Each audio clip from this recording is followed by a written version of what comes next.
ಶ್ರೀ ಗುರುಭ್ಯೋ ನಮಃ. ಗುರುಬ್ರಹ್ಮ ಗುರುವಿಷ್ಣು ಗುರುದೇವೋ ಮಹೇಶ್ವರ ಗುರು ಸಾಕ್ಷಾತ್ ಪರಬ್ರಹ್ಮ ತಸ್ಮೈ ಶ್ರೀ ಗುರುವೇ ನಮಃ. ಎಲ್ಲ ಪೂಜ್ಯರಲ್ಲಿ, ಅವಧೂತರಲ್ಲಿ, ಸಾಧು ಸತ್ಪುರುಷರಲ್ಲಿ ಕೋಟಿ ಕೋಟಿ ಪ್ರಣಾಮಗಳನ್ನು ಸಲ್ಲಿಸುತ್ತಾ,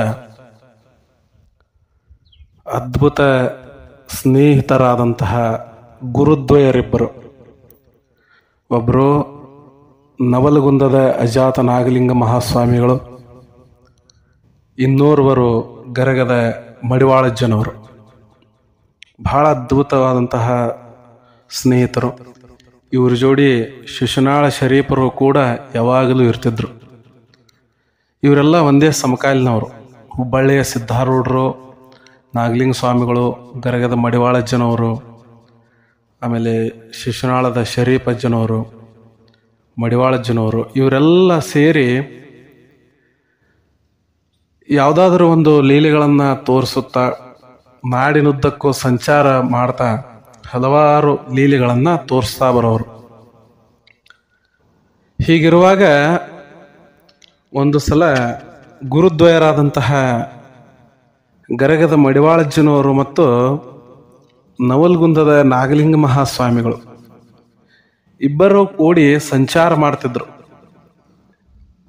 ಸಂಚಾರ ಮಾಡುವ ಕಾಲಕ್ಕೆ ಗರಗದ ಮಡಿವಾಳಜ್ಜನವರಿಗೆ ಏನಪ್ಪಾ ಅಂತಂದ್ರೆ ಒಂದು ಸಮಸ್ಯೆ ಏನು ಅಂತಂದ್ರೆ, ಇರುಳು ರಾತ್ರಿ ಆಯ್ತಂದ್ರೆ ಅವರ ಕಣ್ಣು ಕಾಣಿಸ್ತಿರ್ಲಿಲ್ಲ. ಆಮೇಲೆ ಗರಗದ ಮಡಿವಾಳಜ್ಜನವರ ಹತ್ರ ಇರುವಂತಹ ಶಕ್ತಿ ಏನು ಅನ್ನೋದನ್ನ ತೋರಿಸಿಕೊಟ್ಟವರೇ ನವಲಗುಂದದ ನಾಗಲಿಂಗ ಮಹಾಸ್ವಾಮಿಗಳು. ಇವರಿಬ್ಬರು ಸಂಚಾರ ಮಾಡ್ಕೊಂತ ಒಂದು ಪ್ರದೇಶದಿಂದ ಇನ್ನೊಂದು ಪ್ರದೇಶಕ್ಕೆ ಹೋಗುತ್ತಿದ್ರು. ಅಲ್ಲಿ ಪ್ರದೇಶದೊಳಗೆ ವಸ್ತಿ ನಿಂತು ಅಲ್ಲಿ ಜನರಿಗೆ ತಿಳುವಳಿಕೆ ಹೇಳಿ ಪವಾಡ ತೋರಿಸುವ ಸನ್ನಿವೇಶ ಬಂತು ಅಂತಂದ್ರೆ ಪವಾಡಗಳನ್ನು ಅಲ್ಲಿ ಮಾಡಿಬಿಡ್ತಿದ್ರು. ಒಂದರ್ಥದಲ್ಲಿ ಹೇಳಬೇಕು ಅಂತಂದ್ರೆ ಅವರು ಪವಾಡ ಮಾಡಬೇಕು ಅಂತ ಹೋದವರಲ್ಲ, ಆದರೆ ಅವರು ಮಾಡುವಂತಹ ಎಲ್ಲ ಕೆಲಸಗಳು ಪವಾಡದ ರೀತಿಯಲ್ಲಿ ಗೋಚರ ಆಗ್ತಿತ್ತು. ಹೀಗಿದ್ದಾಗ ಒಂದು ಪ್ರದೇಶಕ್ಕೆ ಹೋಗೋ ಸಂದರ್ಭದಲ್ಲಿ ಸಂಜೆ ಆಯಿತು. ಗರಗದ ಮಡಿವಾಳಜ್ಜನವರಿಗೆ ಸ್ವಲ್ಪ ಕಣ್ಣು ಮಂಜಾಗ್ಲಿಕ್ಕಿತ್ತು, ಕಣ್ಣು ಕಾಣಿಸ್ಲಿಲ್ಲ. ಅವಾಗ ಅವ್ರೇನಂದ್ರು ಅಂತಂದ್ರೆ, ನೋಡ್ರಿ ಇಬ್ಬರು ಸ್ನೇಹ ಬಹಳ ಅತೀವ ಸ್ನೇಹ ಅವ್ರದ್ದು, ಹಿಂಗಾಗಿ ಏಕವಚನದಲ್ಲೇ ಮಾತಾಡ್ತಿದ್ರು. ನಾಗಲಿಂಗ, ನನ್ನ ಕಣ್ಣ ಕಾಣಿಸ್ವಾತ, ಈಗ ಏನು ಮಾಡೋನು, ಇಲ್ಲೇ ಎಲ್ಲಾರ ಒಂದು ಕಡೆ ವಸ್ತಿ ನಿಲ್ಲೋನು, ಆಮೇಲೆ ಮುಂಜಾನೆ ಊರಿಗೆ ಹೋಗೋಣಪ್ಪ ಅಂಥೇಳಿ ಮಡಿವಾಳಜ್ಜನವ್ರನವ್ರು.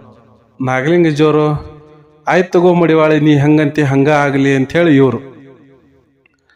ಸಂಜೆ ಆಯಿತು, ಒಂದು ದೇವಸ್ಥಾನದಲ್ಲಿ ವಸ್ತಿ ಇರಬೇಕಾಗಿತ್ತು. ಮಡಿವಾಳಜ್ಜನವ್ರು ಏನಂದ್ರು, ನೋಡಪ್ಪ ನಾಗಲಿಂಗ, ಚಲೋ ಜಾಗದೊಳಗೆ ವಸ್ತಿ ಮಾಡೋನು. ಯಾರಾದರೂ ಕಳ್ಳ ಕಾಕರು ದುಷ್ಟ ಜನರು ಇರುವಂಥ ಪ್ರದೇಶದೊಳಗೆಲ್ಲ ನನ್ನ ಇರಿಸ್ಬೇಡ, ಮತ್ತು ನನಗೆ ಕಣ್ಣು ಕಾಣಿಸೋದಿಲ್ಲ. ಚಲೋ ಯಾವ್ದು ಜಾಗ ಐತಿ ನೋಡಿ ಅಲ್ಲಿ ವಸ್ತಿ ಮಾಡೋನು ಅಂಥೇಳಿ. ಆಯ್ತು ತಗೋ ಮಡಿವಾಳಿ ಅಂಥೇಳಿ ಇವರು ಹ್ಞೂ ಅನ್ನೋರು ಒಂದು ಊರಾಗ ವಸ್ತಿ ನಿಂತರು. ಅಲ್ಲೇ ವಸ್ತಿ ಆಯಿತು. ಮರುದಿವ್ಸ ಎದ್ದು ತಮ್ಮ ಜೋಳಿಗೆಯನ್ನು ಹೆಗಲಿ ಹಾಕೊಂಡು ಮಡಿವಾಳಜ್ಜನವ್ರು ಜೋಳಿಗೆ ಕೈ ಹಾಕಿ ಚೆಕ್ ಮಾಡೋರೆಲ್ಲ, ಏನೇನೈತಿ ಏನೇನಿಲ್ಲ ಅಂಥೇಳಿ. ಆಯ್ತು ನಡಿಪ, ಎಲ್ಲ ಬರೋಬ್ಬರಿ ಐತಿ ಅನ್ನೋರು ಮತ್ತು ಮುಂದಿನ ಊರಿಗೆ ಹೋಗೋರು. ಹಿಂಗೆ ಏನು ಮಾಡಿರು ಅಂತಂದ್ರೆ, ಒಂದು 2-3 ದಿನಗಳ ಕಾಲ ಹಿಂಗೆ ಸಂಚಾರ ಮಾಡಬೇಕಾಗ್ತಿತ್ತು. ರಾತ್ರಿ ಆದ ಕೂಡಲೇ ವಸ್ತಿಯನ್ನು ಇರೋರು. ಆ ಟೈಮ್ದಾಗ ಮಡಿವಾಳಜ್ಜನವ್ರನವರು, ನೋಡಪ್ಪ ಕಳ್ಳ ಕಾಕರು ಇರುವಂತಹ ಪ್ರದೇಶದೊಳಗೆ ಇರಿಸ್ಬೇಡ, ಚಲೋ ಜಾಗದಾಗ ನಾನು ಇರಿಸುತ್ತ ಬಾ ಅಂಥೇಳಿ. ಇವರು ಹೂ ಅನ್ನೋರು. ಹಿಂಗೆ 2-3 ವಸ್ತಿಗಳಾದ್ರೂ ಈ ಮಾತುಗಳ ಏನು ಬದಲಾಗಲಿಲ್ಲ ಮಡಿವಾಳಜ್ಜನವ್ರು. ಅವಾಗ ನಾಗಲಿಂಗಜ್ಜವ್ರಿಗೆ ಏನಾಯ್ತು, ಅದು ಯಾಕೋ ಅನುಮಾನ ನೋಡ್ರಿ. ಯಾಕೆ ಪ್ರತಿ ಸರ್ತಿ ಮಡಿವಾಳಿ ಹಿಂಗಂತಾನೆ, ನಾನು ಚಲೋದ ಜಾಗದಾಗ ವಸ್ತಿ ಮಾಡಿಸ್ಪ, ಮತ್ತು ಕಳ್ಳ ಕಾಕರಿ ಇರ್ಲಾರ್ದಂಥ ಜಾಗದಾಗ ನಿಲ್ಲಿಸು ಅಂಥೇಳಿ ಯಾಕಂತಾನ ಅಂಥೇಳಿ ಏನು ಮಾಡ್ರು, ಸ್ವಲ್ಪ ಅನುಮಾನ ಪಟ್ಟರು. ಅನುಮಾನ ಪಟ್ಟಾಗ ಅದನ್ನು ಬಗೆಹರಿಸ್ಕೋಬೇಕು ನೋಡ್ರಿ. ನಾಗಲಿಂಗಜ್ಜವರು ಮೊದಲ ಅವರು ಏನಪ್ಪ ಅಂತಂದ್ರೆ ಒಂದು ವಿಚಾರ ತಿಳಿಯಾಗ ಬಂತು ಅಂತಂದ್ರೆ ಅದನ್ನು ದಂಡಿ ಹಚ್ಚಲ್ದ ಬಿಡೋರಲ್ಲ ಅವರು. ಹೀಗಿದ್ದಾಗ ನಾಗಲಿಂಗಜ್ಜವ್ರು ಏನು ಮಾಡ್ರು, ಬೆಳಗ್ಗೆ ಹೊರಡೋ ಸಂದರ್ಭದೊಳಗೆ ಒಂದು ನದಿ ಬಂತಲ್ಲೇ. ನದಿ ಬಂದಾಗ ಮಡಿವಾಳ ಜನವ್ರು ಏನಂದ್ರು, ನಾಗಲಿಂಗ ನಾನು ಸ್ನಾನ ಮಾಡಿ ಬರ್ತೇನೆ, ಅಲ್ಲಿ ತನಕ ನೀನು ಏನು ಮಾಡು, ಈ ನನ್ನ ಜೋಳಿಗೆ ಅರಿವಿನೆಲ್ಲ ಕಾಯ್ಕೊಂತ ನೀ ಇಲ್ಲಿ ಕೂಡು, ನಾನು ಹೋಗಿ ಸ್ನಾನ ಮಾಡಿ ಬರ್ತೀನಿ. ನಾನು ಸ್ನಾನ ಮುಗಿಸ್ಕೊಂಡು ಬಂದ ಬಳಿಕ ನಾನು ಕಾಯ್ಕೊಂತ ಇಲ್ಲಿ ಕುಣ್ತೀನಿ, ನೀನು ಹೋಗಿ ಸ್ನಾನ ಮಾಡಿ ಬಾ. ಆಯ್ತು, ಹಂಗ ಆಗಲಿ ತಗೋ ಅಂಥೇಳಿ ನಾಗಲಿಂಗಜ್ಜವರು ನದಿ ದಂಡಿ ಮ್ಯಾಗ ಅಲ್ಲೇ ಮ್ಯಾಗ ಕುಂತರು ಅವರು. ಇವರು ಮಡಿವಾಳ ಜನವರು ತಮ್ಮ ಜೋಳಿಗೆ ನೆಟ್ಟರು, ಅರಿವಿ ಎಲ್ಲ ಕಳೆದು ನದಿಯೊಳಗೆ ಸ್ನಾನಕ್ಕಂತೇಳಿ ಹೋದ್ರು. ನದಿಯೊಳಗೆ ಸ್ನಾನ ಮಾಡ್ರು, ಮುಳುಗಿ ಎಳವ್ರು. ಆ ಟೈಮ್ದಾಗ ನಾಗಲಿಂಗಜ್ಜವ್ರಿಗೆ ಏನು ಅನುಮಾನ ಇತ್ತು ನೋಡ್ರಿ. ಅದನ್ನು ಬಗೆಹರಿಸ್ಕೊಲಾಕ ನಾಗಲಿಂಗಜ್ಜವ್ರು ಏನು ಮಾಡ್ರು, ಆ ಮಡಿವಾಳಜ್ಜವ್ರ ಜೋಳಿಗೆ ಕೈ ಹಾಕಿರು. ಯಾಕೆ ಹಿಂಗೆ ಅಂತಾನೆವ, ಎಲ್ಲಿ ವಸ್ತಿ ಇದ್ದಲ್ಲೆಲ್ಲ ಕಳ್ರದಾರ ನೋಡು, ಚಲೋ ಜಾಗದಾಗ ವಸ್ತಿ ಮಾಡಿಸು ಅಂಥೇಳಿ ಅಂತಾನೆ ಅಂಥೇಳಿ ಏನಾರ ತಂದ ನನ್ನ ಜೋಳಿಗ್ಯಾಗ ಅಂಥೇಳಿ ಅವರ ಜೋಳಿಗೆ ಒಳಗೆ ಕೈ ಹಾಕಿ ಹುಡುಕ್ಲಾಕ್ ಶುರು ಮಾಡಿದ. ನಾಗಲಿಂಗ ಸ್ವಾಮಿಗಳು ನೋಡ್ರಿ ಅದನ್ನೆಲ್ಲ ಹುಡುಕ್ಯಾಡ್ಕೊಂತ ಜೋಳಿಗೆ ಕೈ ಹಾಕತ್ತಿದ್ರು. ಅವರಿಗೆ ಒಂದೇನೋ ಹತ್ತಿತ್ತು, ಕೈಗೆ ಒಂದು ಕಲ್ಲದ ರೀತಿ ಒಂದು ಹತ್ತಿತ್ತು. ಹೊರಗೆ ತೆಗೆದು ನೋಡ್ತಾರ, ಅದೊಂದು ಬಂಗಾರದ ಕಣ್ಣಿತ್ತದು. ಇವ ರಾತ್ರಿ ಆದ ಕೂಡಲೇ ಕಣ್ಣು ಕಾಣಿಸೋದಿಲ್ಲ, ಇದು ಬಂಗಾರದ ಕಣ್ಣು ಇಟ್ಕೊಂಡು ಏನು ಮಾಡ್ತಾನ, ಯಾರೋ ಭಕ್ತರು ಕೊಟ್ಟಾರೋ ಏನು ಇವನ್ನ ಇಟ್ಕೊಂಡಾನೋ ಅಂಥೇಳಿ ನಾಗಲಿಂಗಜ್ಜವ್ರಿಗೆ ಅನುಮಾನ ನೋಡ್ರಿ. ಅದಕ್ಕೆ ಇವು ಹಿಂಗೆ ಬಂಗಾರ ತುಡುಗು ಮಾಡ್ತಾರ ಬಾ ಅಂತಾರತ್ ಹೇಳಿ ಕಳ್ರಿದ್ದಲ್ಲಿ ತರಬೇಡಪ್ಪ, ವಸ್ತಿ ಮಾಡಿಸ್ಬೇಡಪ್ಪ ಅಂಥೇಳಿ ಹೇಳಲಿಕ್ಕತ್ತಾನ.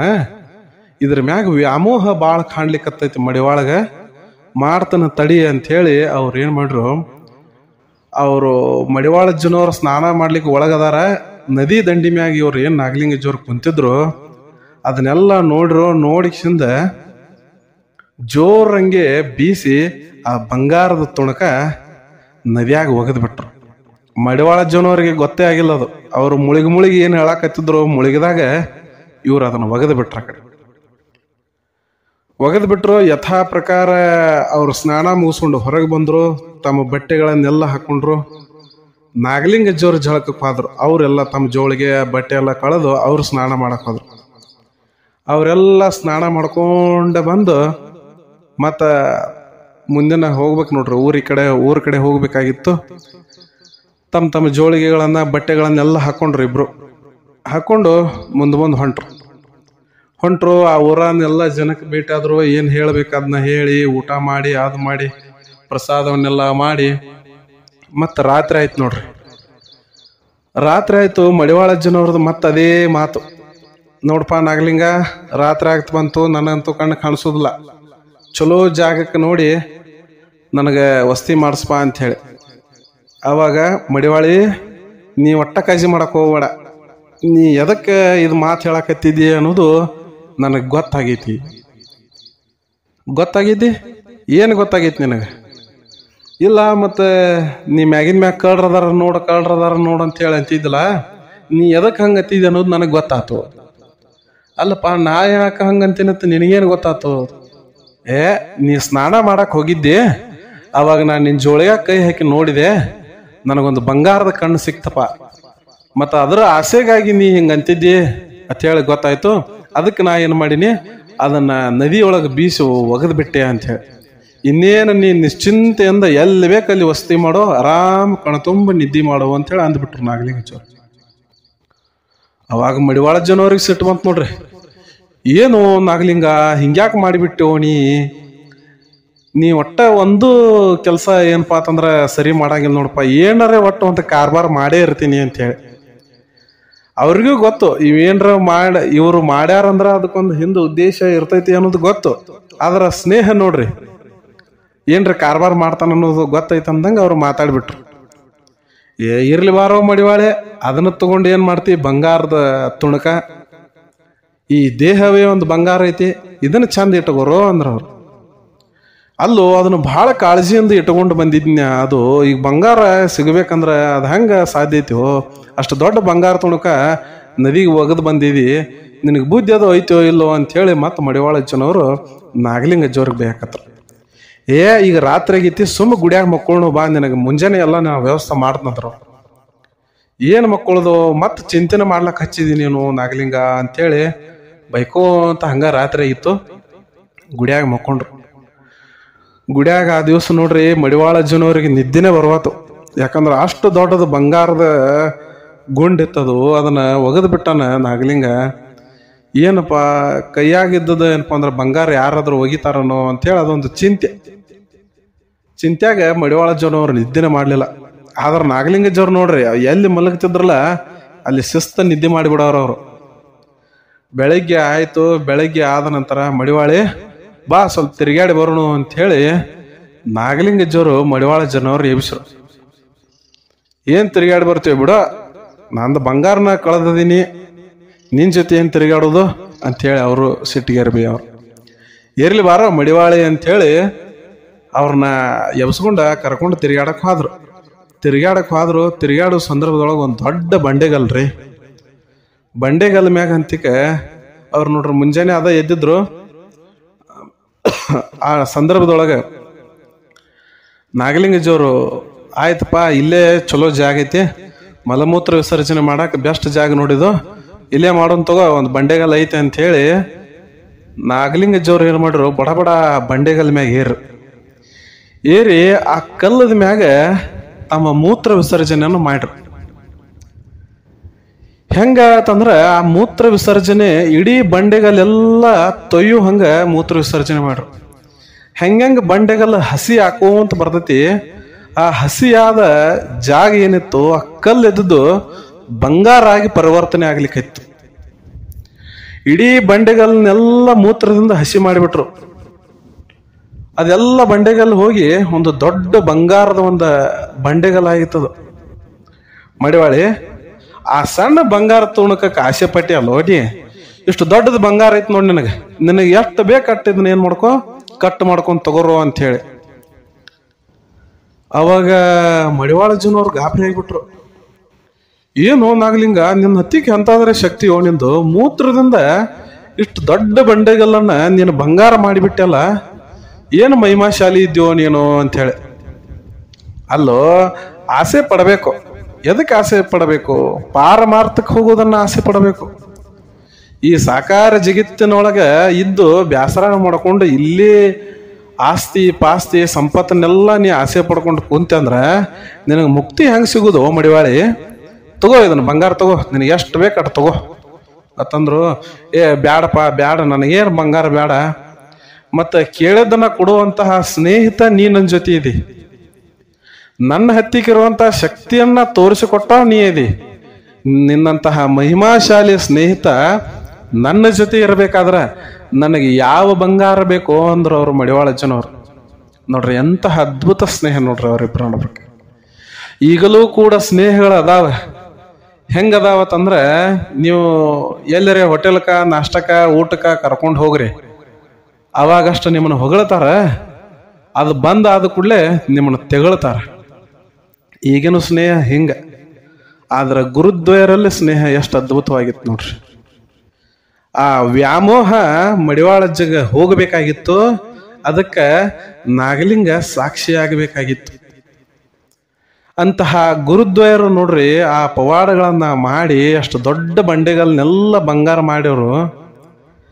ಮಡಿವಾಳಜ್ಜಗ ತಗೋ ಅಂದ್ರ ಬ್ಯಾಡ ಅಂದ್ರ ಅವ್ರು. ಬೇಕಾದನ ಕೊಡುವಂತಾವ್ ನೀ ಇದ್ದಿ, ಈ ಬಂಗಾರ ತಗೊಂಡು ನಾ ಏನ್ ಮಾಡ್ಲಿ ಅಂತ ಹೇಳಿ ಅವಾಗ ಅವ್ರ ಹತ್ತಿಕ್ಕಿರುವಂತಹ ಅಲ್ಪ ಸ್ವಲ್ಪ ಏನು ಆಸೆ ಇತ್ತಲ್ಲ, ಆ ಆಸೆಯನ್ನ ಸಂಪೂರ್ಣವಾಗಿ ನಾಗಲಿಂಗ ಮಹಾಸ್ವಾಮಿಗಳು ತೆಗೆದು ಹಾಕಿಬಿಟ್ಟಿದ್ರು. ಇವರೇನು ಸಾಮಾನ್ಯರಲ್ಲ, ಮಡಿವಾಳಜ್ಜನವ್ರು ಏನು ಸಾಮಾನ್ಯರಲ್ಲ. ಇವರು ಈ ಪರಮಾತ್ಮನ ಅವತಾರ, ಇವರು ಶಿವನ ಅವತಾರಿಗಳೇ ಇವರು ಕೂಡ. ಆದ್ರೆ ನೋಡ್ರಿ ಆ ಜನ್ಮಾಂತರ ಕರ್ಮ ಫಲದಲ್ಲಿ ಸ್ವಲ್ಪ ವ್ಯತ್ಯಾಸ ಆಯ್ತು ಅಂದ್ರ ಆ ಕರ್ಮಕ್ಕೆ ಅನುಸಾರವಾಗಿ ಕೆಲವೊಂದಿಷ್ಟು ಫಲಾಫಲಗಳನ್ನು ನಾವು ಅನುಭವಿಸ್ಬೇಕಾಗ್ತದೆ. ಅದಕ್ಕೆ ಅನುಭವಿಸ್ಬೇಕಾದ್ರೆ ಕೆಲವೊಬ್ರು ನಿಮಿತ್ತರಾಗ್ತಿರ್ತಾರೆ. ಕೆಲವೊಮ್ಮೆ ನಾವ ರೋಗಕ್ಕೋ ಮತ್ಯಾವುದಕ್ಕೋ ತುತ್ತಾಗಿ ಅದನ್ನು ಕಳಿಬೇಕಾಗ್ತದೆ. ಒಮ್ಮೊಮ್ಮೆ ಅದನ್ನು ಕಳಿಲಾಕ ಗುರುನೇ ಬರಬೇಕಾಗ್ತದೆ. ಹಿಂಗೆ ಆ ಸಣ್ಣ ಆಸೆ ಅನ್ನುವಂತಹ ಗುಣ ಹೋಗಬೇಕಾದ್ರೆ ಅಲ್ಲಿ ನಾಗಲಿಂಗ ಮಹಾಸ್ವಾಮಿಗಳ ಪಾತ್ರ ಬಹಳ ಮಹತ್ವದಾಗಿತ್ತು. ಹಿಂಗೆ ಅವಾಗ ಇವ್ರು ಏನು ಬ್ಯಾಡ ಅಂದ್ರಲ್ಲ, ಬ್ಯಾಡ ಅಂದ ಕೂಡಲೇ ಆಯ್ತು ಬಿಡಪ್ಪ, ಮತ್ತೆ ಇನ್ನು ಈ ಬಂಗಾರ ಇದ್ದದ್ದು ನಿನಗೆ ಕಲ್ಲಿನ ಸಮ ಅಂಥೇಳಿ ಅದು ತಿಳಿಸಿ ಹೇಳಿಕೊಟ್ರು. ಅಷ್ಟು ಏನು ಅಂದ್ರಲ್ಲ ಅವರು, ಮತ್ತೆ ಬಂಗಾರ ನೋಡ್ರಿ ಬರ್ಬಾರ್ತಾ ಅದ ಕಲ್ಲಾಗಿ ಬದಲಾಗಲಿಕ್ಕೆ ಶುರು ಆಯ್ತು. ಕಲ್ಲಾಗಿ ಬದಲಾಯಿತು. ಎಷ್ಟು ಮೂತ್ರ ವಿಸರ್ಜನೆ ಮಾಡಿದ್ರಲ್ಲ ಆ ಕಲ್ಲೆಲ್ಲ ಏನು ಬಂಗಾರ ಆಗಿತ್ತು, ಇವರು ಬ್ಯಾಡ ಅಂದ ಕೂಡಲೇ ಅದೆಲ್ಲ ಕಲ್ಲು ಅದು ಬಂಗಾರ ಮತ್ತೆ ಕಲ್ಲಾಗಿ ಬದಲಾಯಿತು.